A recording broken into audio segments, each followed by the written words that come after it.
হয়তো আমাৰ infrastructure, financial condition আৰু IT চেক্টৰ বহু অন্য দেশতকৈ অধিক ডেভেলপ নহ'ব পাৰে। কিছু ক্ষেত্ৰত দেশৰ পৰিস্থিতি দেখি বা বুজি হয়তো কিছুমানে ভাবে যে এয়াই আমাৰ ভাৰত আৰু কল্পনা কৰে নিজকে আমেৰিকা বা UK দৰে ঠাইত ইষ্টাব্লিছ হোৱাৰ। এনে কল্পনা কৰা কেইজনমানক জনাই দিওঁ যে এয়া আপোনাৰ সৌভাগ্য যে আপুনি ভাৰতৰ দৰে এখন দেশৰ বাসিন্দা। আজিৰ সময়ত এনে বহু দেশ পৃথিৱীত আপুনি বিচাৰি পাব যাৰ ৰুল ৰেগুলেশ্যন জানি আপুনিও নিশ্চয় এনে কল্পনাৰ পৰা নিজকে দূৰত ৰাখিবলৈ বাধ্য হ'ব। তাৰে মাজৰ এখন দেশৰ মই হিৰণ্য কিছু ফেক্ট লৈ উপস্থিত হৈছোঁ। আশা কৰোঁ সম্পূৰ্ণ ফেক্টবোৰ শুনি আপুনিও নিশ্চয় আচৰিত হ'ব।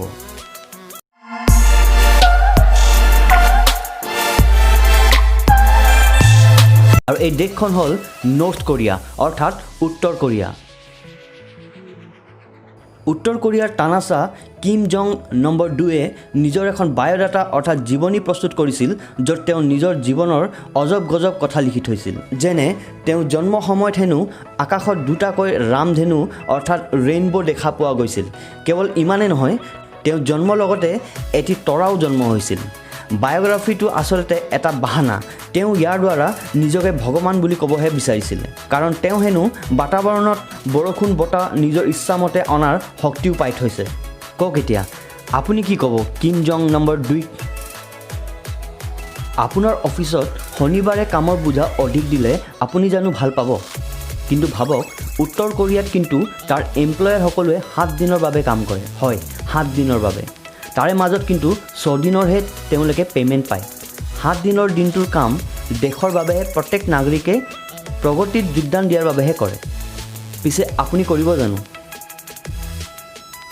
আপুনি যদি মোৰ দৰে ভাবিছে যে বৰ্তমান অন্য ৰাষ্ট্ৰৰ দৰে উত্তৰ কোৰিয়াটো চন 2020 চলি আছে, তো এইটো আপোনাৰ ভুল। আচলতে নৰ্থ কোৰিয়াই জুজ কেলেণ্ডাৰকে ফ'ল' কৰে আৰু তেওঁলোকৰ মতে 160 চনহে চলি আছে।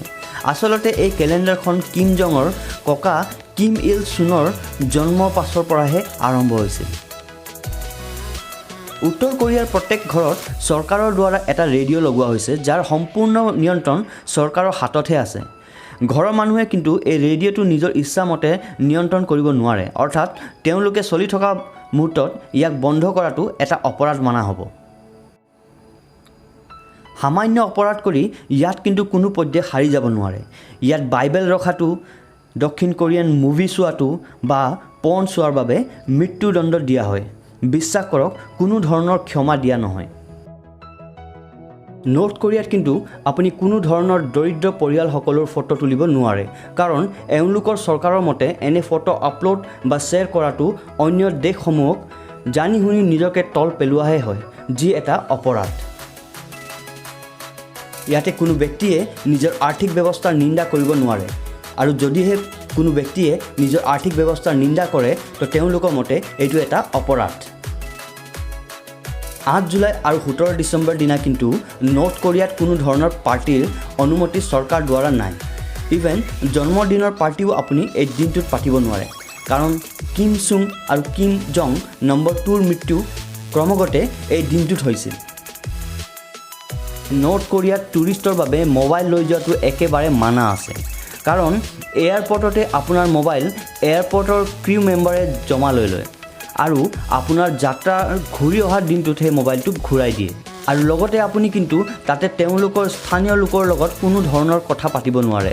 প্ৰতিটো খোজত আপোনাৰ গাইড আপোনাৰ সন্মুখত থিয় থাকিব আৰু নিজৰ ইচ্ছামতে ক'তো যাবও নোৱাৰে। ইয়াতে কেৱল 3টাহে টিভি চেনেল আছে, কাৰণ ইয়াৰ চৰকাৰে নিবিচাৰে যে বাহিৰ ৰাষ্ট্ৰত কি হৈ আছে তেওঁলোকৰ জনসাধাৰণে ইয়াৰ জ্ঞান পাওক। নৰ্থ কোৰিয়াত কিন্তু সেনাৰ অধিকাৰী বা চৰকাৰী কৰ্মচাৰীৰ বাহিৰে অন্য জনসাধাৰণক গাড়ী কিনাৰ কোনো অনুমতিয়ে নাই। ইণ্টাৰনেটৰ কোনো সুবিধা নৰ্থ কোৰিয়াত আপুনি দেখা নাপাব, আৰু যিকণ আছে কেৱল কিছু স্পেচিয়েল চৰকাৰী বাবেহে আছে। এওঁলোকৰ নিজৰ কম্পিউটাৰ অপাৰেটিং ছিষ্টেম আছে, যাৰ নাম হৈছে ৰেড ষ্টাৰ। 2.5 লাখতকৈ অধিক মুছলিম উত্তৰ কোৰিয়াৰ জেলত বন্দী হৈ আছে। জেলৰ এই কণ্ট্ৰল আৰু ছিকিউৰিটি ইয়াৰ চৰকাৰে ইমান কঠোৰ ব্যৱস্থা কৰি থৈছে যাতে কোনোমতে জেলত থকা মুছলিমসকলে ইয়াক ভাঙি ওলাব নোৱাৰে। বন্ধুসকল, উত্তৰ কোৰিয়াৰ এই ফেক্টটো শুনি আপুনিও নিশ্চয় আচৰিত হ'ব যে চৰকাৰৰ মতেহে ইয়াৰ জনতাই কাপোৰ পৰিধান কৰে, যেনে ইয়াতে অন্য দেশৰ দৰে কোনো ধৰণৰ জিন্স পৰিধান কৰাটো এটা অপৰাধ। ভিডিঅ'টো ভাল লাগি আছে যদি এটা লাইক নিশ্চয় কৰি দিব। আপোনাৰ এটা লাইকে মোক এনে ভিডিঅ'বোৰ প্ৰস্তুত কৰাত খুবেই সাহস দিয়ে। আশা কৰোঁ ছাবস্ক্ৰাইব কৰি ন'টিফিকেশ্যন বেল আইকনটো অল কৰিব। কিম জং উনক এটা নিষ্ঠুৰ শাসনকাৰী বুলি কোৱা হয়, কাৰণ তেওঁ নিজৰ খুৰাক নগ্ন কৰি 120টা খাব নোপোৱা কুকুৰক খুৰাকৰ শৰীৰৰ টুকুৰা খাদ্য হিচাপে দিছিল। উত্তৰ কোৰিয়া এনে এখন দেশ যিখন দেশত তেওঁলোকৰ শাসন এজন মৃত্যু হোৱা ব্যক্তিৰ নামতহে চলি আছে। হয়, উত্তৰ কোৰিয়াত তেওঁলোকৰ শাসন কিম চুং নামত এতিয়াও চলি আছে। তেওঁলোকৰ স্কুলৰ কিতাপত কিম জং ওৱান আৰু কিম জং টুৰ জীৱনৰ ইতিহাসহে দিয়া আছে। বাকী ৰাষ্ট্ৰ বা অন্য ব্যক্তিৰ ইতিহাসৰ লগত তেওঁলোকৰ কিন্তু কোনো ধৰণৰ সম্পৰ্ক নাই। নৰ্থ কোৰিয়াৰ এই দেশখনত প্ৰতি 5 বছৰৰ পাছতে ইলেকশ্যনটো হয়, কিন্তু বৰ্তমান চলি থকা চৰকাৰৰ বিপৰীত কোনো ধৰণৰ ব্যক্তিয়ে থিয় দিব নিবিচাৰে। বৰ্তমান কিম জং উনে শাসন চলাই আছে। উত্তৰ কোৰিয়াত আপুনি নিজৰ ইচ্ছামতে কোনো ধৰণৰ হেয়াৰ ষ্টাইল কৰিব নোৱাৰে।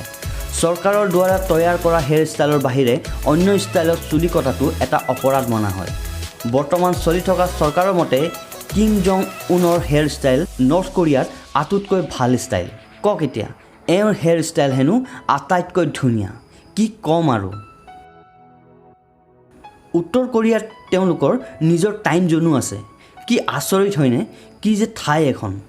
ইয়াৰ চৰকাৰৰ মতে কোনো পৰিয়ালৰ ব্যক্তিয়ে যদি কোনো ধৰণৰ চিৰিয়াছ অপৰাধ কৰে তো ইয়াৰ দণ্ড কিন্তু সেই পৰিয়ালৰ দুটাকৈ পিৰিয়ে ভুগিব লাগিব। কি যে দেশ এখন। ভাবক, বাহিৰৰ পৰাই আমি ইমান কথা গম পাইছোঁ, ভিতৰৰ পৰা কেনে হ'ব পাৰে।